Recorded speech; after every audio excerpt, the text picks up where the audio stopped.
উচিত তো তোমগরে কাছেটাই না বলা, বুকে জড়াইয়া ধরে বলা, বুকে জড়িয়ে ধরে বলা। এটা কি কোনো জিন্দিগি হলো ভাইয়া? কখনোই আল্লাহকে ডাকতে মন চায় না, এক বেলা নামাজ পড়তেও মন চায় না, কোনোদিন ফজরের নামাজ পড়তে মন চায় না, কোনোদিনও আল্লাহকে ডাকতে মন চায় না। হায় হায় হায়, এটা কি কোনো মানুষের জীবন হইলো ভাইয়া? রাস্তার কুত্তার দিকে একবার তাকাইয়া দেখো, তোমার মাঝে আর তার মাঝে কোনো পার্থক্য দেখোনি? বেনামাজি তুমি দেখো, রাস্তার কুকুরে দেখো, তোমার সাথে তার তফাৎ কি দেখো না? বেপর্দা মহিলাকে বলো না যে বোন দেখো রাস্তার কুকুরের সাথে তফাৎ কি? বেহায়া নারীকে বলেন এক কুকুর দুর্গন্ধ ছড়ায়, বেহায়া নারী তার চাইতে বেশি দুর্গন্ধ ছড়ায়। বেপর্দা নারী সমাজ আরো বেশি নষ্ট করে, সমাজ নষ্ট করে।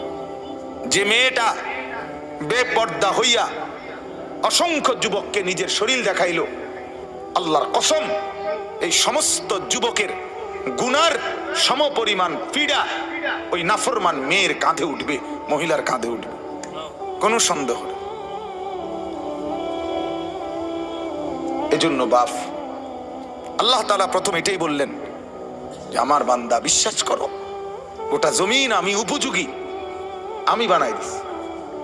দুই, আল্লাহ তাআলা বলেন এটা প্রতি মুহূর্তে মনে রাখো, চলতে ফিরতে আমার দুনিয়ায় প্রত্যেক দিন প্রত্যেক ক্ষণ, ঘরেও বাইরেও, হাঁটতেও বসতেও, সকালেও রাতেও, একাকীও প্রকাশ্যেও, এটা মনে রাখো আমার কাছে তোমাকে আসতে হবে। হবে কি না বলেন না? কোনো সন্দেহ নেই, কোনো সন্দেহ নেই।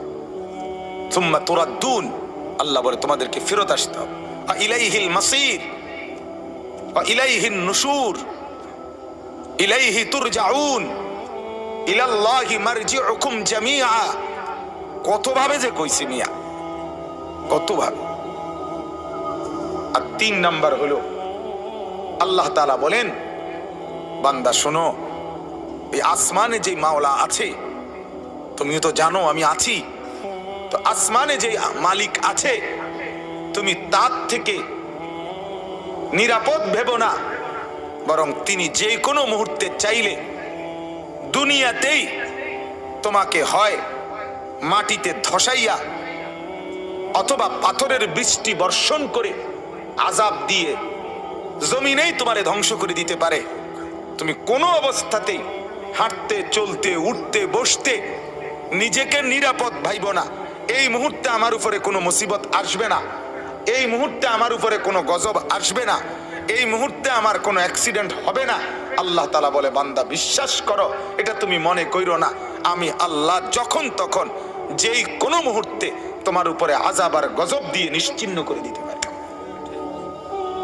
পলকের মধ্যে তুমি হারিয়ে যাইতে পারো।